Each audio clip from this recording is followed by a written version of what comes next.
Fala aí, pessoal, bom dia. Então, a gente vai falar um pouquinho agora sobre o pensamento iluminista, ok? O iluminismo, que foi uma das grandes teorias políticas, econômicas, filosóficas dos séculos 17 e 18, que marcaram, de fato, o grande movimento das revoluções burguesas, certinho? Então, vamos lá abordar um pouquinho aqui sobre o iluminismo.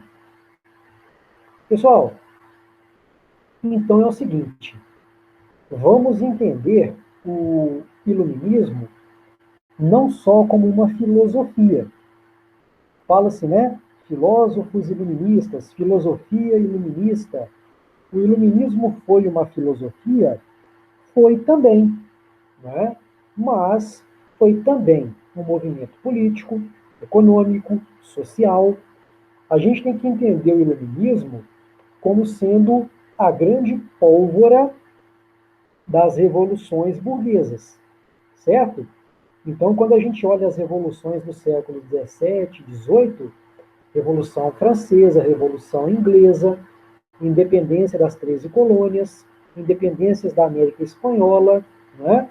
Então, a Inconfidência Mineira, a Conjuração Baiana, as influências que vêm do iluminismo marcam um bombardeio contra determinadas estruturas do antigo regime, ok?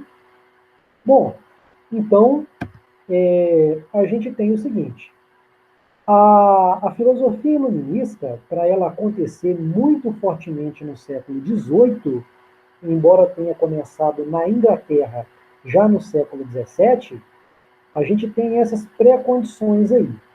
A ascensão econômica da burguesia, que se deu ao mesmo tempo, mas também depois do crescimento do iluminismo, a chamada Revolução Científica, que foi muito influenciada pelo movimento do Renascimento Cultural. Então, desde o Renascimento Cultural, o mundo carecia de uma nova agitação, né, nos seus aspectos culturais, políticos e sociais, né, e também com relação à crise do antigo regime, o iluminismo se encontra também nesse contexto, uma vez que os grandes alvos da filosofia iluminista são o absolutismo na política e o mercantilismo na economia. Certinho, pessoal? Então, quando a gente fala de antigo regime, a gente fala de absolutismo e mercantilismo, e o iluminismo vem atacar tudo isso. Bom, então a ideia do iluminismo parte da ideia de iluminar, de combater a ignorância, as superstições e ser guiado pela razão. Né? Então, se a Idade Média era o período das trevas, devido à pouca presença da ciência, da razão, não é? Há muita presença da Igreja Católica, das situações mágico-religiosas, o iluminismo agora, então, seria o ápice da razão, certo? Então, para clarear as trevas, luz, certo? Onde as trevas seriam a ignorância e a luz seria a razão, a ciência agindo sobre a ignorância. Bom, socialmente falando, nós tínhamos uma burguesia, juntamente com o povo, né, um terceiro estado, que era assolado por altos impostos, certo? Que bancava os impostos que sustentava a nobreza e o clero. Então, os grandes banquetes do clero, certo? Os grandes luxos da nobreza eram, em grande medida, sustentados pelos impostos pagos pelo terceiro estado. Certinho? Lembrando que clero e nobreza eram isentas do pagamento de impostos. Bom, pessoal, nós tivemos dentre os filósofos iluministas ingleses, então a gente vai começar pela Inglaterra, porque foi o local onde o iluminismo surgiu, um pensador muito importante chamado John Locke, certo? John Locke, então, ele ficou marcado, famoso, pelo seu ferrenho combate ao absolutismo dos monarcas europeus, principalmente a nível de Inglaterra, local em que ele nasceu, né? Segundo John Locke, o Estado ele deveria ter uma única função. Essa função seria zelar e defender os direitos naturais do cidadão. Quais seriam esses direitos naturais do cidadão? Propriedade, vida, liberdade, certo? Então, chamados pelo iluminismo de direitos inalienáveis. Pessoal, além da Inglaterra, local de surgimento dessa filosofia iluminista, a gente pode dizer que a França foi o local onde esse pensamento mais cresceu. E um exemplo muito claro disso é que a gente vai encontrar um número muito maior de filósofos iluministas na França do que propriamente na Inglaterra, certo? Então a gente começa, por exemplo, falando de Montesquieu. Montesquieu, ele é famoso pela obra O Espírito das Leis, onde ele analisava a questão da divisão dos poderes do rei. Segundo ele, o poder absolutista, que concentrava tudo, deveria ser dividido em três partes: em poder executivo, poder legislativo e poder judiciário, sendo cada poder autônomo, sendo cada poder interdependente, certo? Cada um não poderia ser controlado pelo outro, mas a ação de cada um repercutiria, influenciaria na ação do outro. Ele tem essa frase famosa de que só o poder limita o poder, ok? Segundo Montesquieu, em qualquer regime político onde um dos três poderes se mostra mais forte, é um regime que foge às práticas democráticas. É um regime autoritário, certo? Um outro pensador muito importante na França foi Voltaire.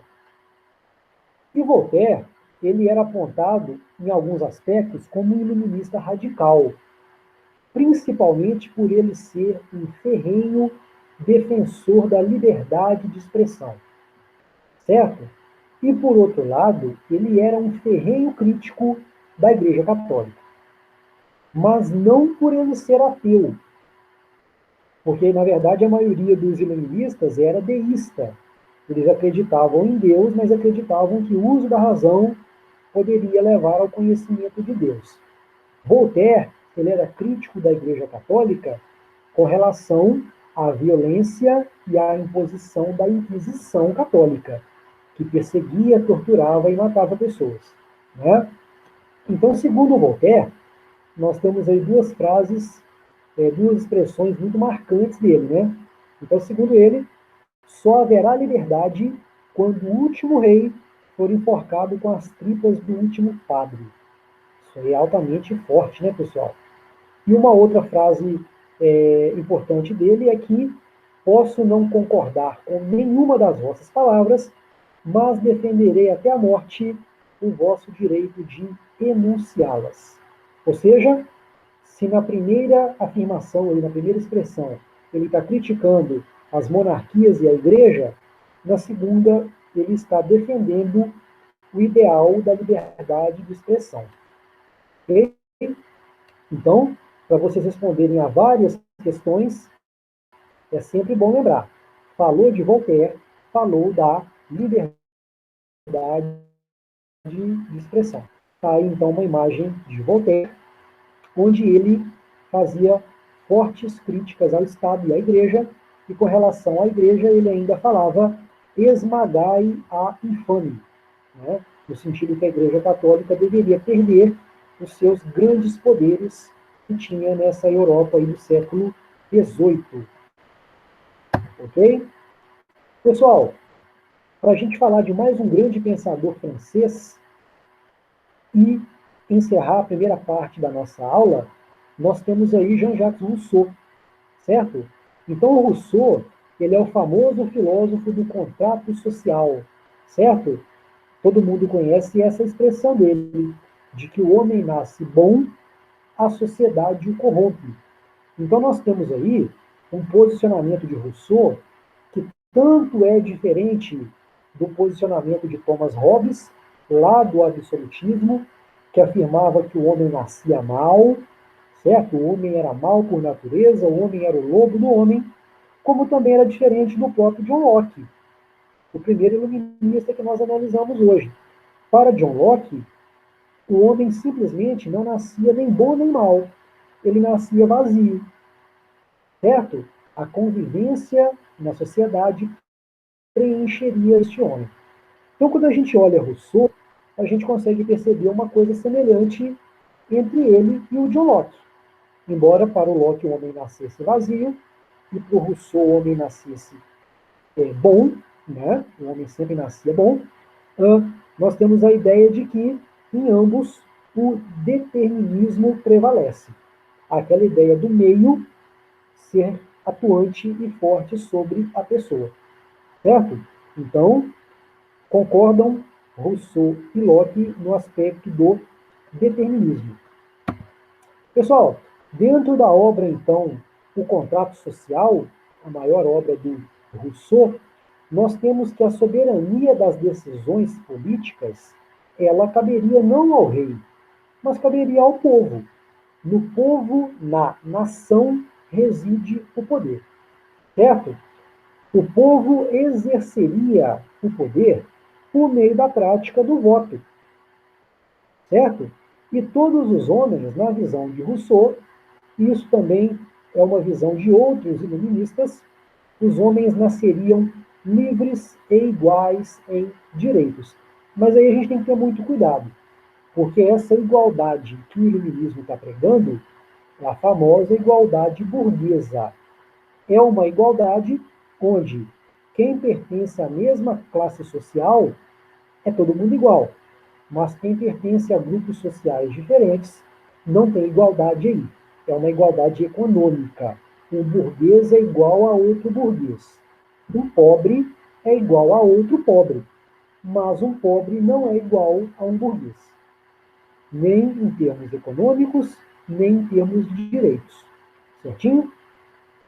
Segundo Rousseau, o progresso, o avanço tecnológico e tudo mais, deteriorava o homem, porque tornava esse homem alguém maldoso. Lembram que ele nasce bom? Ele nasce bom exatamente pelo fato de ele nascer ingênuo. Esse posicionamento chocou, chegou a mobilizar alguns iluministas aí diferentes do Rousseau. Por exemplo, Voltaire não concordava com isso. E uma outra situação importante em Rousseau é que ele aponta que a propriedade privada é a raiz de todas as infelicidades humanas. Cuidado, pessoal, aí a gente não está dizendo que Rousseau era um socialista, de jeito nenhum. Ele é um homem do século XVIII, o socialismo só vai ser criado no século XIX, certo?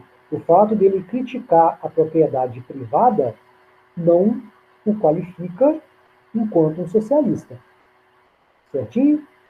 Então, com essas apresentações aqui, a gente encerra os filósofos iluministas, ok?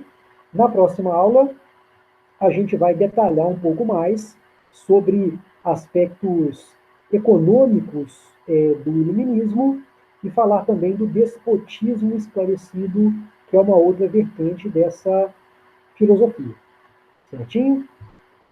Então, grande abraço aí a todos vocês. Até a nossa